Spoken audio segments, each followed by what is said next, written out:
Graça e paz, irmãos. Vamos agora para o nosso segundo áudio, nosso segundo podcast aqui no canal Evangelho em Foco.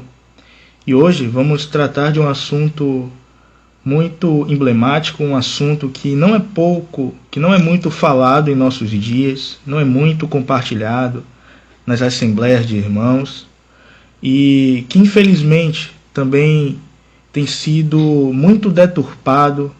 Existe um grande perigo, no meio evangélico chamado a teologia da prosperidade. E hoje vamos tocar nesses assuntos. Vamos falar sobre o perigo da teologia da prosperidade e os dois senhores, lá de Mateus capítulo 6, versículo 24.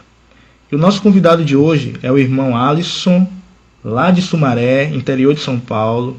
Um irmão que eu tive a alegria de conhecer na conferência de jovens que ocorreu lá em Corumbataí, também é o interior de São Paulo, próximo a Rio Claro.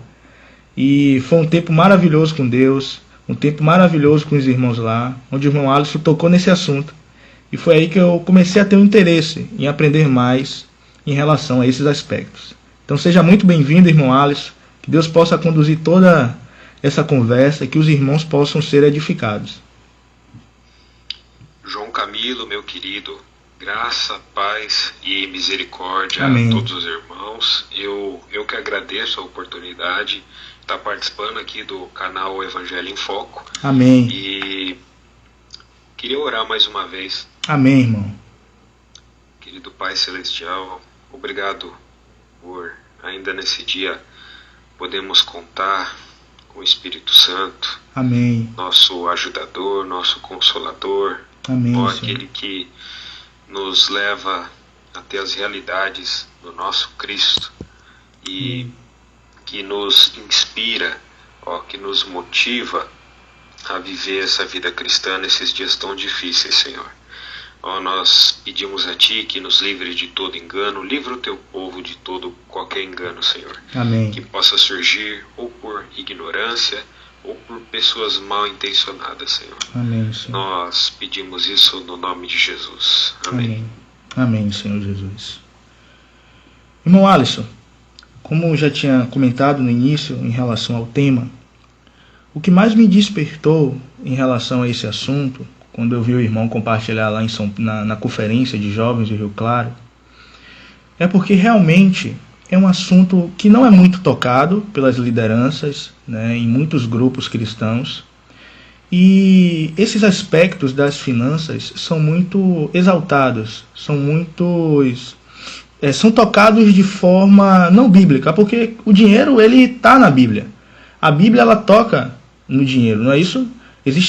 O dinheiro ele está em todo o contexto bíblico. Então, assim, o dinheiro ele é espiritual, não é? O dinheiro, existe uma realidade espiritual por trás do dinheiro. Perfeitamente. Não é à toa que Jesus ele dedica boa parte do seu ministério para falar sobre esse tipo de questão, e ele vai além, né? Claro que é um assunto para a gente desenvolver durante esse diálogo, mas Jesus ele personaliza as riquezas. Então, com certeza isso está totalmente relacionado ao mundo espiritual. Não é uma coisa leviana a se fazer quando eu gasto R$1 que eu tenho no meu bolso ou quando eu recebo um dinheiro, né? Tudo isso está ligado sim ao mundo espiritual. Amém. Realmente. E eu lembro que também você tocou no aspecto da origem da palavra que está lá em Mateus 6,24. Lembro que você tocou no aspecto de que algumas traduções elas trocaram o sentido do que realmente está por trás daquela palavra. Então eu gostaria de ler Mateus capítulo 6, versículo 24, na tradução Almeida, Revista e Atualizada, que você colocou até naquele slide que você me enviou, que também vou estar colocando na nossa conversa, aí no vídeo, na edição, para que as pessoas também possam ter esse acesso. Sem nenhum problema, né? Sem nenhum problema, eu estou acompanhando ele agora também. Pronto. Fica à vontade. Nessa tradução diz assim: ninguém pode servir a dois senhores, porque ou há de aborrecer-se de um e amar ao outro, ou se devotará a um e desprezará ao outro. não podeis servir a Deus e às riquezas. Essa tradução seria a tradução mais indicada, irmão? Justamente para esse texto, não. Existe algo relacionado às traduções que é importante ser comentado, né? Essa tradução, Almeida Revista Atualizada, grande parte dos grupos cristãos a utilizam, né? É uma versão muito boa mesmo. Mas o que ocorre com toda e qualquer tradução... É verdade. Por isso que é bom ter muitas bíblias, muitas traduções diferentes, e estar checando sempre nessas diversas traduções. Porque muitas vezes o tradutor, munido de boas intenções, ele acaba se tornando um traidor. Né? É verdade. E as bíblias, principalmente quando contém esse rótulo de atualizada, uma tradução atualizada, isso às vezes acaba, ao invés de atualizar o texto, que a intenção é tornar mais fácil o entendimento, né, posto que tanto o Antigo Testamento foi escrito em hebraico, né, e não é fácil você pegar aqueles elementos daquela cultura, aquela linguagem, e você trazer para uma outra cultura, para uma outra linguagem como o português. E no Novo Testamento em grego, né, você trazer para o português também. É bem diferente. E só que nessa ânsia de atualizar e tornar as coisas mais simples, muitas vezes as palavras acabam perdendo o seu sentido original, e não só o sentido original, mas algumas aberrações até podem ser feitas, né? Como, por exemplo, tem uma das Bíblias da Nova Linguagem de hoje, ela diz naquele texto de João 14, né, onde Jesus diz: eu sou o caminho, a verdade e a vida, na ânsia aí de que a Bíblia seja aceita a todos e fazer uma politicagem, né? Essa Bíblia da Nova Linguagem de hoje, ela traduz, ao invés de dizer que Jesus é o caminho, ela diz que Jesus é um caminho. Você vê que é uma mudança bastante sutil. É verdade. De o caminho para um caminho. Ou seja, se Jesus ele não é o caminho e é um caminho, Buda pode ser um outro caminho. Aí vira um artigo indefinido, né? Vira um artigo indefinido. É verdade.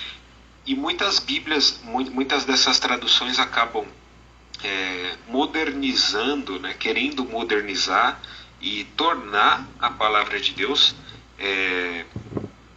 sujeita ao nossos modernismos, adaptar a palavra de Deus ao pós-modernismo, e o que na verdade é uma aberração. A palavra de Deus é eterna e ela vai prevalecer.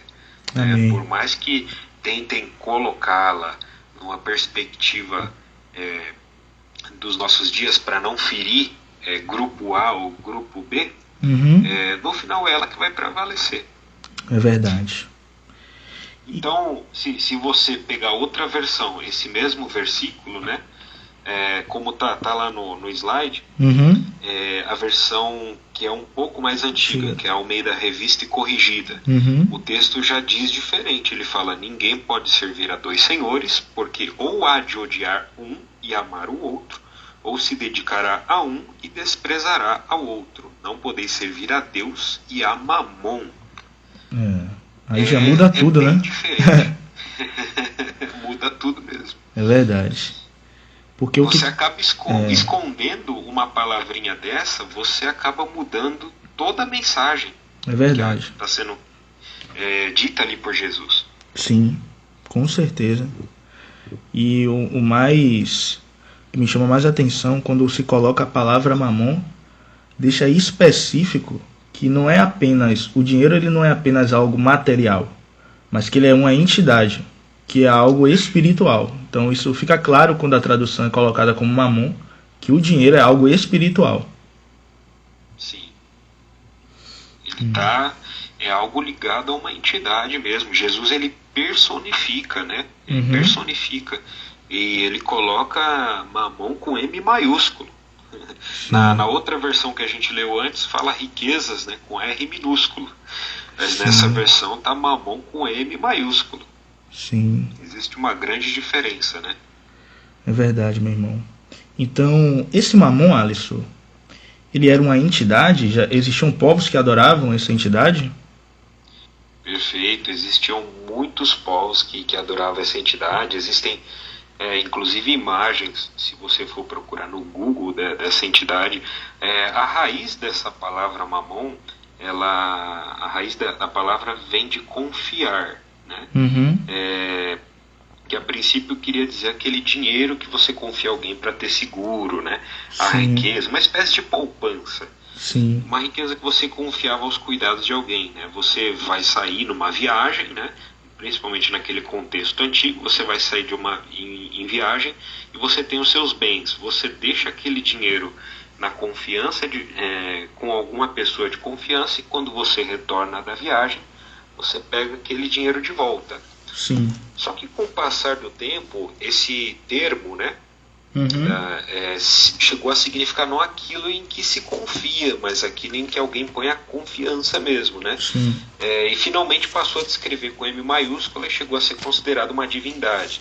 E, bom, são muitas histórias a respeito dessa palavra e dessa entidade, mas de maneira vívida mostra como essas posses materiais, né, sendo utilizadas por uma entidade, pode usurpar um lugar na vida de uma pessoa que nunca pertenceu.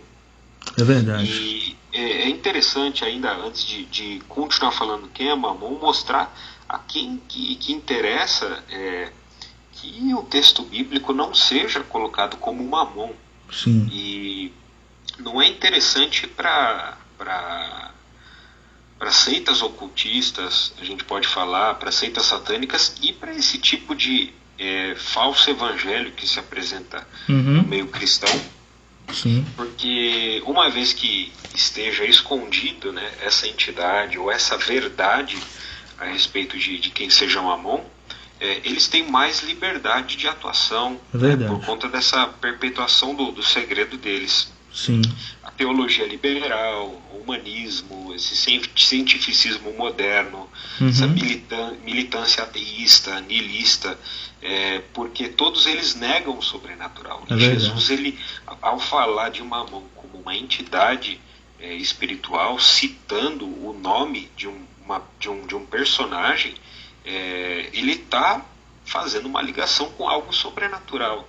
E todas essas teologias liberais, humanismo, militância ateísta, etc., eles negam o sobrenatural. É verdade. A ideia deles é negar tudo que esteja relacionado ao sobrenatural. Então tem muitos cristãos, inclusive, né, que perdem a gravidade, a seriedade desse assunto por justamente perder essa ligação, essa conexão que o dinheiro tem com a questão sobrenatural. E aí a pessoa pode passar a agir como se qualquer dinheiro que a gente tivesse na nossa mão não significasse nada demais, né? Passa a agir com o dinheiro que tem em mãos de maneira leviana. Sim. E cai numa cilada da carne mesmo, achando que é tudo material, né? Ignora o sobrenatural, né? É verdade. Mas continuando falando de quem é Mamon, a palavra Mamon também aparece em algumas outras traduções para o português, né? No grego é mamonas, com 2 M's. Significa tesouro, riqueza, também pode ser usada como Mamon, a personificação da riqueza. Ela aparece em outros textos também. Vou citar Lucas 16:11, que fala assim: pois não vos tornastes fiéis na aplicação das riquezas. Aí o termo é mamonas, né? É uma riqueza, e olha que interessante que o texto fala: riquezas de origem injusta.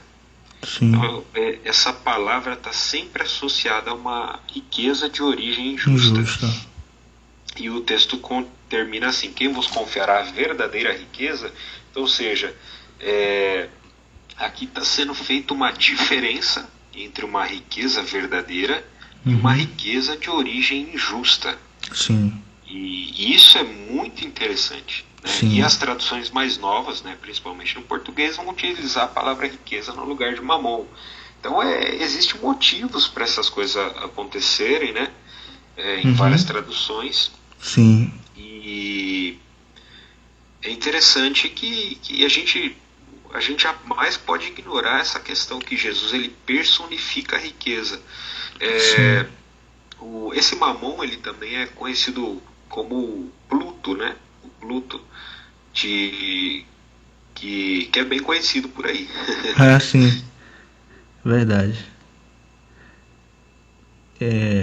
Irmão, você está ouvindo? Sim, estou ouvindo você, meu irmão. Estou te ouvindo. Também eu percebo muito, né, tocando nesse aspecto que você fala dessa personificação, dessa entidade. Quando eu olho muito para a teologia da prosperidade, eles falam de dinheiro como se isso fosse o máximo, como se isso fosse o tudo. E eu lembro que você falou algo interessante, falou assim, irmãos, infelizmente muitas pessoas estão saindo para ir às reuniões, saindo de suas casas para irem às reuniões, onde não é Jesus que está sendo adorado, mas Mamon. E aquilo ali ficou assim muito forte no meu coração, porque eu falei, meu Deus, realmente muitos irmãos estão adorando outro Deus, né? Estão indo para um lugar para não adorar Jesus, porque tem lugares, não falando criticando, mas como você bem falou no início, às vezes por ignorância, muitos irmãos estão ali adorando um Deus que a mente dele, que ele criou na mente dele, que não é Jesus, que não tem nada a ver com a palavra de Deus, que a ênfase é só dinheiro, que a ênfase é só arrecadação, mas não tem centralidade em Cristo, na palavra de Deus. Então realmente isso nos remete a perceber que tem algo por trás disso. Tem algo manipulando esses líderes, esses homens que têm esse anseio e essa fome por dinheiro. Sim. Ainda falar de Mamon, ele aparece até em filmes até, né? Para quem gosta de filmes, no filme Constantine, né, aquele ator Keanu Reeves, ele aparece Mamon como um ambicioso filho de Satanás que deseja dominar o mundo. No filme Spawn, ele é retratado como um cavalheiro elegante que negocia a alma dos humanos, né? Muitas vezes ajuda o protagonista nas aventuras, né? Sim. É bastante conhecido na história.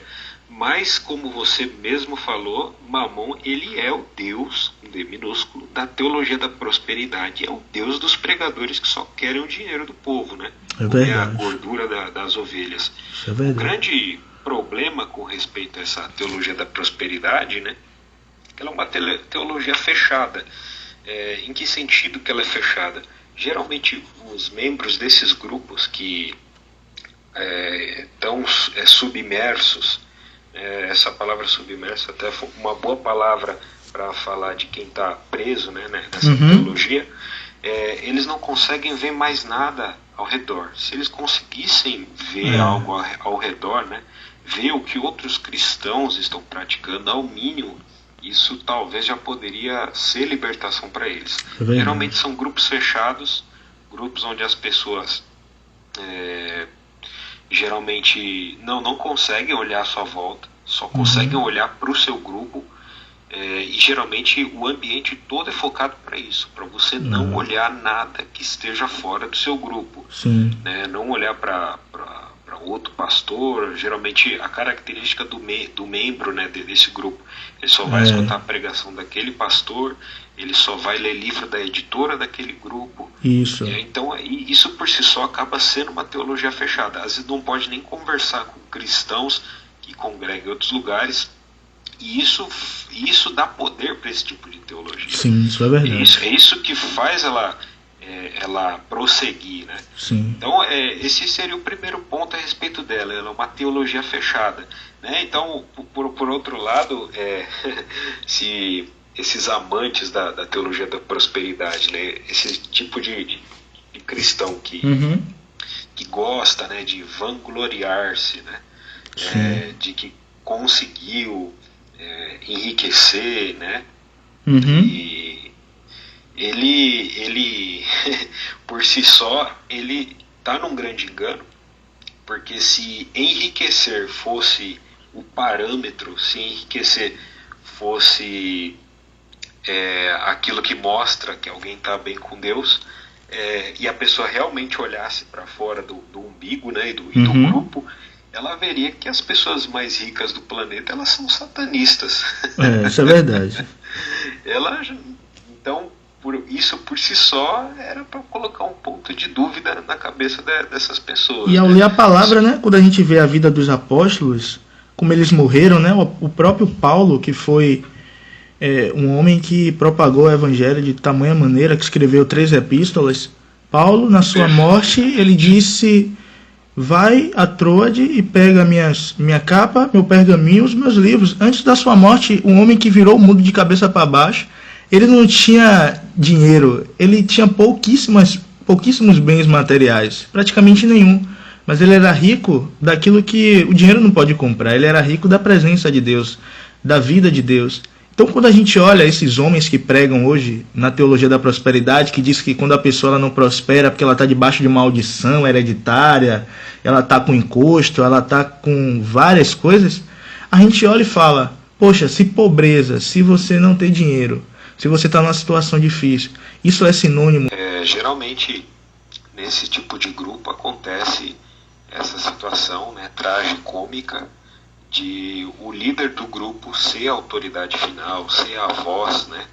A voz que tem mais autoridade do que a palavra de Deus. Mas a palavra de Deus, se você olhar ela de Gênesis a Apocalipse, você vai ver que o discurso bíblico ele é diferente do que esse tipo de pregador prega. A palavra de Deus ela prega despojamento, despojamento mesmo. Você tem no Antigo Testamento exemplos como o de Jó, que ele tinha tudo e perdeu tudo, né, num contexto totalmente relacionado ao sobrenatural também, né?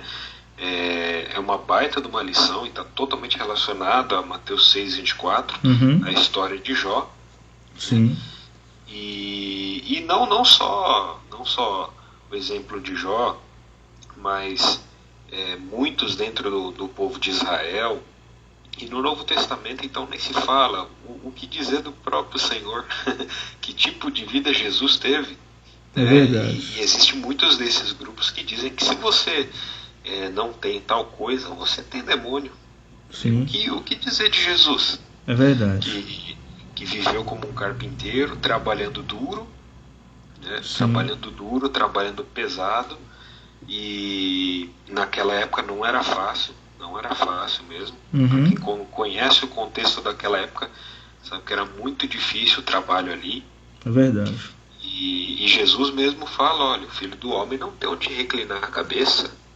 Verdade. E geralmente esse tipo de pregador, desse tipo de teologia, ele não pode nunca dizer a mesma coisa que o nosso Senhor falou. Ele geralmente tem um colchão muito bom para reclinar a cabeça, um travesseiro, né, muito bom para reclinar a cabeça, um colchão muito bom para reclinar o corpo todo dele. É verdade. E isso à custa da ignorância do povo, né? Ou da própria maldade dele de saber a verdade e escondê-la, né? Sim, com certeza, meu irmão.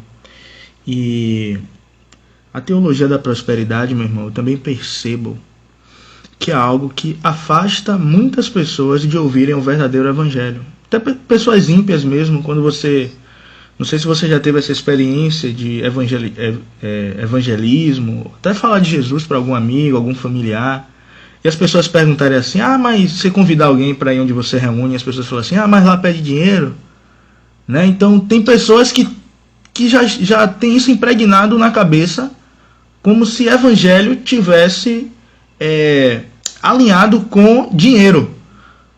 Então realmente é algo que tem afastado as pessoas de ouvirem o evangelho, essa contaminação da teologia da prosperidade, que muitas pessoas, que muitas lideranças têm enfatizado demasiadamente. Eu estava ouvindo ontem um áudio do irmão Christian, e ele estava falando sobre os místicos na história da igreja, e chega um áudio que ele vai tocar num assunto relacionado a Tomás de Aquino, que foi um teólogo, né, católico, muito renomado, e quando ele chega em um templo, né, católico, em uma igreja católica, e aí o Papa fala para ele, né, que, olha, nós temos ouro e prata hoje. E aí Tomás de Aquino diz: vocês podem dizer que tem ouro e prata, mas será que vocês podem dizer levanta e anda? Então realmente essa ênfase em dinheiro é muito grande, a prosperidade, mas e o poder genuíno do Senhor? E as vidas transformadas realmente? Então tudo isso tem se perdido. O foco tem se colocado no dinheiro, no enriquecimento, e as coisas do Senhor, as coisas que realmente estão enfatizadas a obra de Deus, têm se perdido nesses meios, né? Perfeito. Eu tenho uma história triste até para contar relacionado a isso, né, que você falou. Existem vários exemplos, mas esse para mim me foi bastante triste. Um simpatizante do Evangelho, né, uma pessoa que estava desejosa de conhecer o Senhor, de conhecer a palavra, foi chamada para participar de um culto, né, uma reunião que infelizmente prega esse tipo de teologia. E sempre tem aquela hora, né, a hora onde passa a sacolinha com a oferta, né, para pegar a oferta. E essa pessoa nova ali, ela estava visitando pela primeira vez uma igreja. Tem aquele ditado, né, a primeira impressão é que fica. E o que aconteceu foi que, enquanto as pessoas iam, né, fazendo as suas ofertas, ele... não tenho nada, né? E ele se sentiu num ambiente de constrangimento para dar alguma coisa, mas ele não tinha nada, e ele ainda assim, na resolução do coração dele, falou: é a primeira vez que eu estou vindo aqui, eu não vou dar nada, né? Isso ele falou para a pessoa que levou ele, né, um amigo, para aquele culto. E aí a pessoa que estava com a sacolinha na mão, ela sugeriu, né, para esse convidado dar o relógio que estava na mão dele. Meu Deus. Qual foi o resultado disso? Aquela pessoa nunca mais apareceu, né, naquele grupo. Sim. Espero que tenha conhecido o Senhor, que esteja congregando em algum lugar, mas é uma história muito triste, né? Que tipo de impressão vai ser falada, né? Tem uma frase do irmão do passado, né, que o cristão lê a Bíblia, mas o mundo lê o cristão, né? Sim, com certeza. Então, como as pessoas elas vão crescer, esse mau exemplo tem sido dado. O intuito dessa conversa realmente, Alisson, é para as pessoas que vão estar ouvindo essa conversa que a gente está tendo, que elas tenham a impressão, elas percebam que o genuíno evangelho não tem nada a ver com isso. Que elas sejam vacinadas contra essa teologia da prosperidade, para que elas percebam realmente o que está por trás daquilo não tem nada a ver com Jesus Cristo. Porque Jesus não tem nada a ver com isso. Porque talvez algumas pessoas elas podem criar a impressão que Deus só enfatiza dinheiro por conta dessas coisas. E elas acabam tomando pavor de se aproximar do Senhor por conta disso.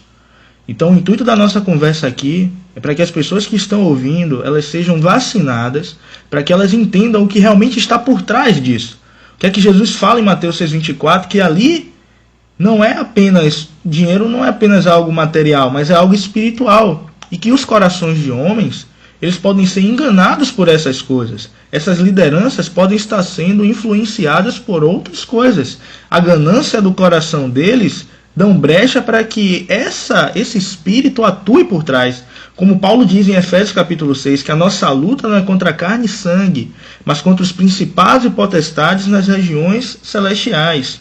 E outro texto que eu gostaria de ler, Alisson, gostaria de ler lá em 2 Timóteo capítulo 3, que Paulo vai falar dos últimos dias. Até porque nos últimos dias isso iria se intensificar, né? E aí Paulo fala: sabe, porém, isto, que nos últimos dias sobrevirão tempos trabalhosos, porque haverá homens amantes de si mesmo, avarentos, presunçosos, soberbos, blasfemos, desobedientes a pais e mães, ingratos, profanos e por aí vai. Mas a gente percebe que nesses últimos dias o foco nessas coisas iria aumentar. Então Paulo ele já estava alertando ali no início, né, da história da igreja, que isso seria muito comum. Isso iria acontecer e que muitas pessoas, líderes cristãos, iriam ser enganados por essas coisas, por essa cobiça do coração.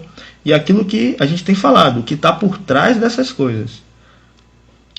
Sim, eles aproveitam, né, a ambição do coração humano, seduzem com algo, né, que que venha a calhar. Essa teologia ela só pega mesmo muito forte em países, né, onde há pobreza, né, a grande maioria dos países onde há pobreza. Eu fiz uma visita à Europa alguns anos atrás, né, e vi esse cenário que você falou, de os grupos cristãos estarem vazios, as pessoas não querem ir para lá, e quando vai alguns missionários, né, querer levar a palavra de Deus, a resposta das pessoas é: olha, eu já tenho dinheiro, eu já tenho tudo que eu quero, para que eu vou lá? Então essa é a impressão que ficou, né, em alguns países mais prósperos, mas nos países mais pobres, isso acaba seduzindo o coração das pessoas, pessoas que acabam tendo como regra e norma de vida se comparar com o seu vizinho, né? Se o seu vizinho tem um carro bom, é porque ele está mais abençoado do que você. Isso é verdade. Se a casa dele é melhor, se o filho dele é melhor, e aí você entra você fica orbitando em algo sem fim. E o fato é que Mamon é uma entidade espiritual adorado como Deus das finanças. Como toda entidade, o ataque dele não é direto, atua pelo engano. E as pessoas, né, é triste falar isso, cristãos estão sendo influenciados através dessa entidade, né, por meio do dinheiro. E é triste que essas pessoas que servem a Mamon, elas vivem nessas densas trevas, né? O fato é que, claro, existem esses véus que cegam as pessoas, e elas acabam não sabendo a quem elas realmente estão servindo, por conta desse grande poder de sedução, né? Que vai afetando o coração da pessoa até afetar toda a vida dessas pessoas, né?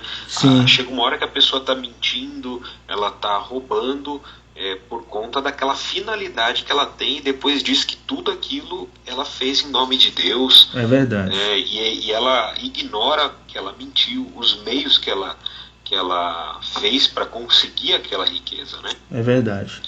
E que você... Os fins jamais justificam os meios. Com certeza. O que me chamou a atenção, Alisson, que você acabou de falar agora, é que você falou que esses grupos que dão essa ênfase na teologia da prosperidade, na sua grande maioria, eles prosperam em regiões mais pobres, porque eles conseguem gerar uma cobiça, né? O pecado, a natureza pecaminosa do ser humano que já está lá, eles conseguem ativar no coração dessas pessoas esse anseio por dinheiro, essa cobiça, como se prosperidade, enriquecimento, dinheiro, bens materiais tivesse vinculado com espiritualidade, tivesse vinculado com bênção de Deus. Então, nesses países pobres, esses grupos, eles realmente têm um crescimento muito forte. Países, por exemplo, países do continente africano, países da América Latina, América do Sul, esses grupos eles têm um crescimento absurdo.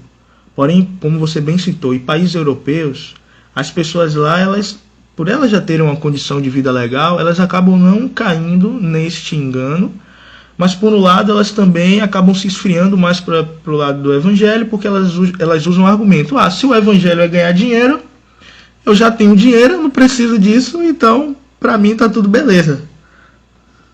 Sim. E o fato é que o dinheiro, né, o dinheiro por si só, ele causa uma falsa vale a pena repetir, uma falsa sensação de segurança. Né? O dinheiro que você tem no banco, ele causa essa sensação de falsa segurança. Os bens materiais que você tem causam essa falsa segurança em você. E só que da mesma forma, se você é um cristão que não tem esse despojamento, né? Saber que tudo que você tem porque foi dado por Deus, né, e que tudo, por mais que você tenha batalhado para conseguir, trabalhado para conseguir, foi o Senhor que te deu vigor, foi o Senhor que te deu disposição, foi o Senhor que te deu sabedoria para conquistar aquelas coisas, né, que não foi algo que você conquistou sozinho, com o seu braço apenas, né? É verdade. Se não há essa consciência, a pessoa que está assim servindo a Mamon, né? Porque como qualquer outra entidade, ela não pede permissão ela não pede permissão para atuar na vida da pessoa, para influenciar, para jogar pensamentos. O fato é que as pessoas que servem a Mamon, elas, por mais que possam mostrar uma aparência hipócrita na frente dos outros, que estão felizes, de que são contentes, no fundo e no íntimo, elas são atormentadas. Porque como toda e qualquer entidade, o que ela faz com essa pessoa? Ela causa preocupação. A pessoa já tem algo, mas verdade. Ela nunca está satisfeita, ela sempre quer mais. E ela é algo que realmente remove as entranhas da pessoa. Tem pessoas que o próprio fato nos países ricos, né, que nós comentamos, haver os maiores índices de suicídio. É verdade. Se dinheiro resolvesse realmente o problema das pessoas, né? Isso. É o que eu ia falar. Pessoas... Pode falar, fica à vontade. É o que eu ia falar. A gente está falando sobre esse assunto, mas também é bom lembrar que de forma nenhuma a gente está dizendo aqui que ter dinheiro é errado. O grande problema é você ter o dinheiro como seu senhor.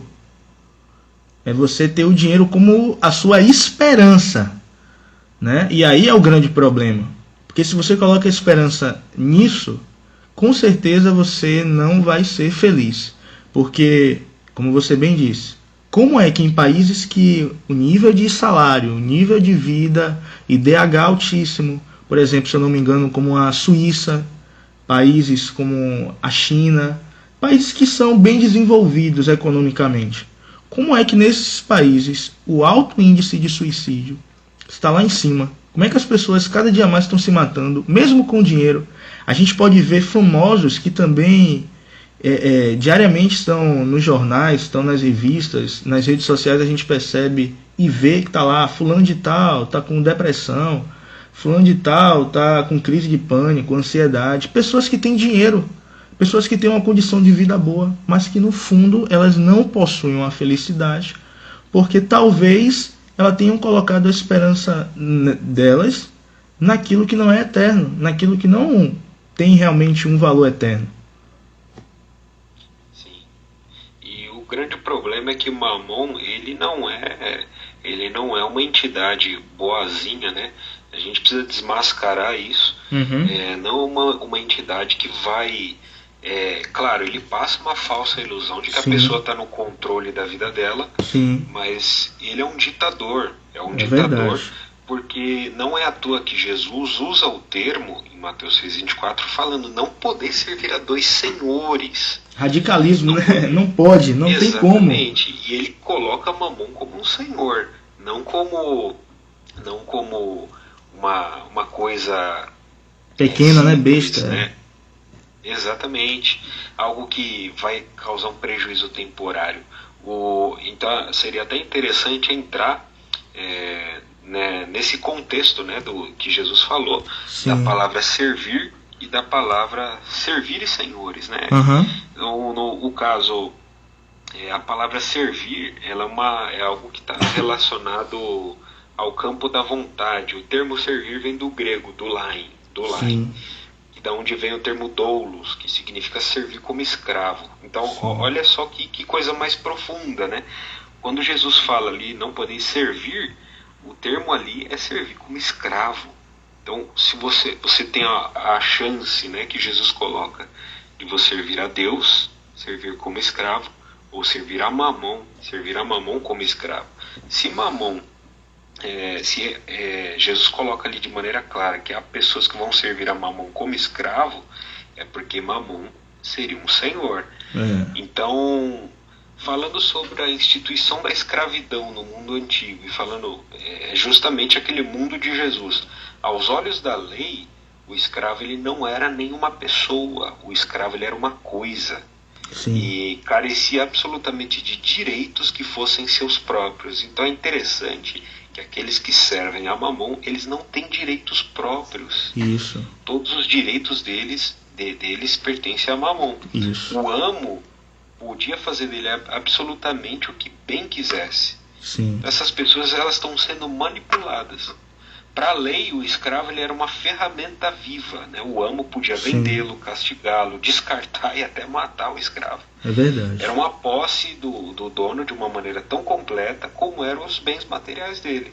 E esse escravo na antiguidade ele não tinha nem tempo próprio. Todos os momentos da vida dele pertenciam ao seu amo. Sim. Então, isso falando da escravidão, né, e servir. Mas o termo senhores, que também está ali no texto bíblico, ele vem do grego kurios, significa o amo absoluto, o senhor da vida e da morte. Então, isso é muito significativo, não é algo simples, né? Talvez hoje, nos nossos dias atuais, que a gente não vê escravidão de maneira tão vívida, né?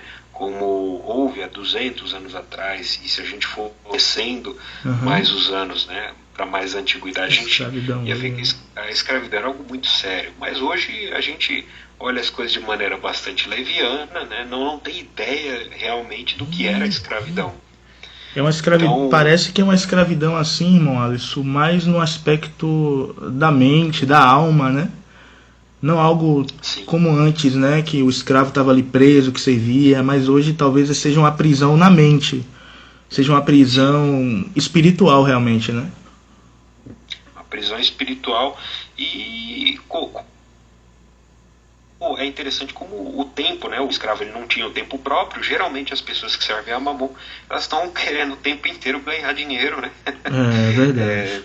Perdendo a sua saúde, né? Perdendo os momentos com a família, perdendo os momentos que poderia estar diante da palavra, perdendo os momentos que poderia estar gastando em oração, né? Mas ganham bastante dinheiro e estão lá.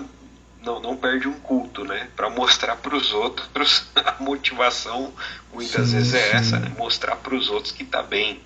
Sim, isso é verdade. Meu irmão, é um assunto que quando a gente vai adentrando, a gente vai percebendo que o mundo que nós vivemos, ele é um mundo que Mamon está por trás deste mundo.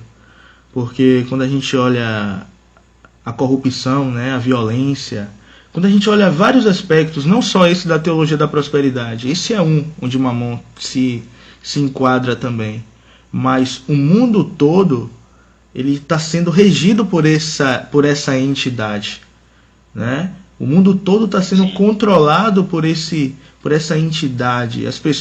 O coração das pessoas no mundo do crime, na corrupção, no anseio exacerbado por ter, as guerras, tudo, querendo ou não, na humanidade tem dinheiro envolvido. Tudo. Sim.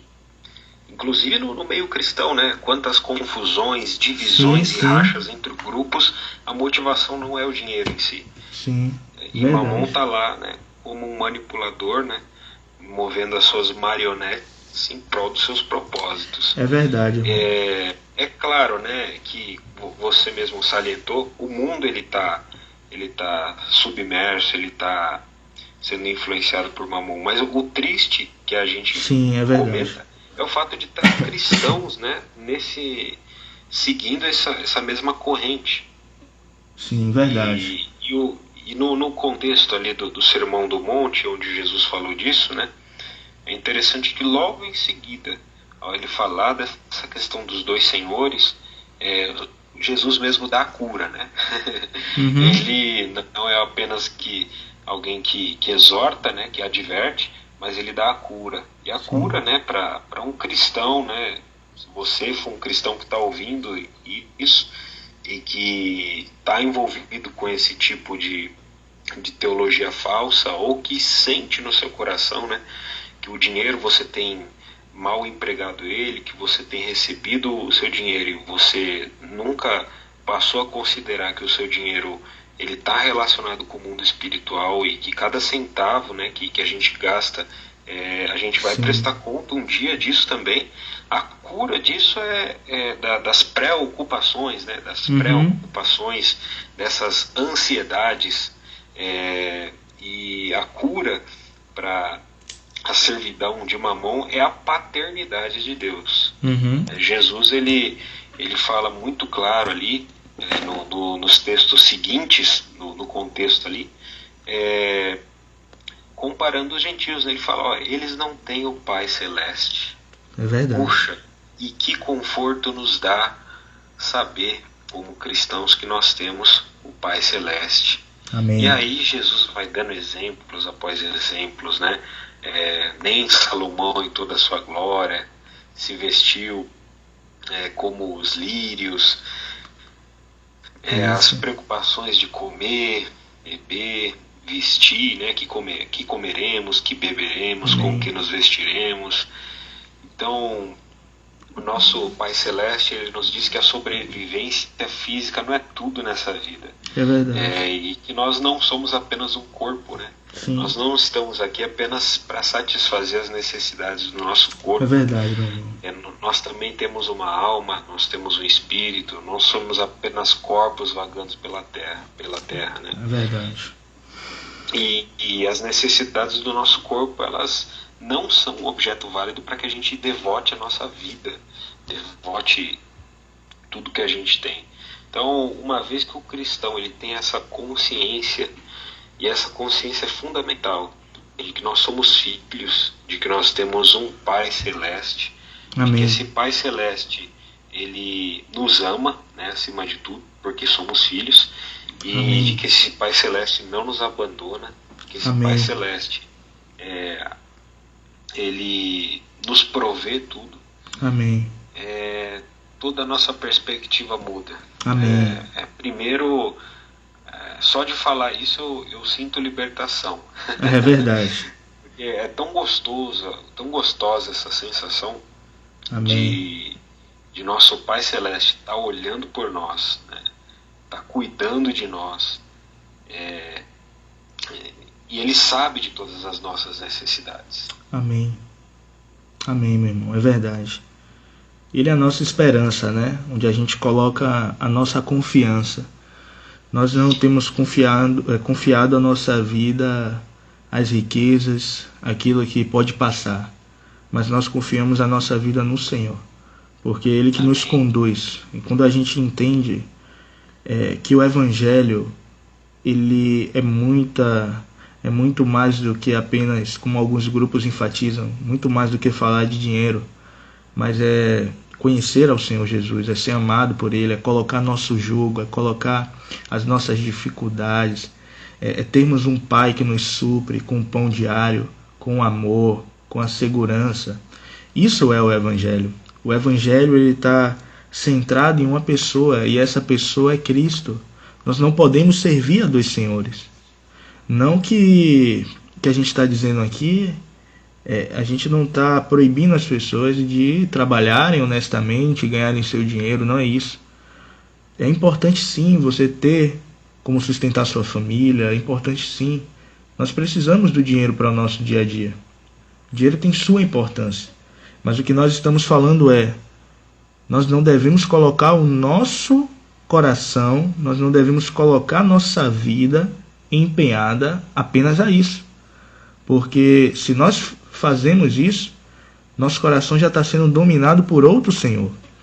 Então, nessa conversa, nessa mensagem, o nosso intuito é alertar o povo de Deus, os irmãos que talvez possam ouvir essa mensagem, a eles buscarem a palavra de Deus, a eles buscarem o puro e genuíno Evangelho. E se eles fazem parte de algum grupo relacionado a esses aspectos da teologia da prosperidade, que eles possam buscar uma assembleia bíblica, buscar grupos de irmãos que enfatizam na palavra de Deus, no ensinamento da palavra, porque realmente, irmãos, são tempos trabalhosos, como o próprio Paulo vai falar lá em 2 Timóteo, em 1 Timóteo também, quando ele vai falar que nos últimos dias muitos vão apostatar, muitos irmãos iriam adentrar esses tipos de ensinamento. Então, através dessa conversa, nós queremos alertar os irmãos a buscarem uma assembleia bíblica, buscarem entender mais da palavra de Deus, entender mais sobre as finanças, porque realmente nós precisamos destinar cada centavo, destinar o nosso dinheiro, separar uma parte também para a obra de Deus, para missões, né, para a manutenção do local, para auxiliar os necessitados, para auxiliar um irmão que está precisando às vezes de um remédio, de uma roupa.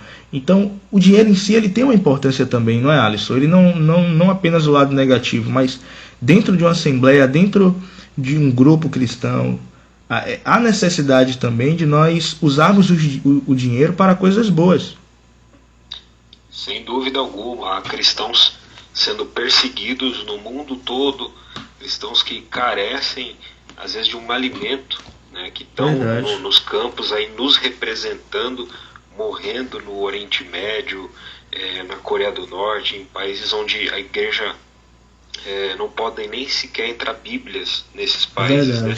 E esses irmãos precisam mais que nunca do que a gente às vezes tem aqui em abundância e gasta com coisas totalmente supérfluas, né?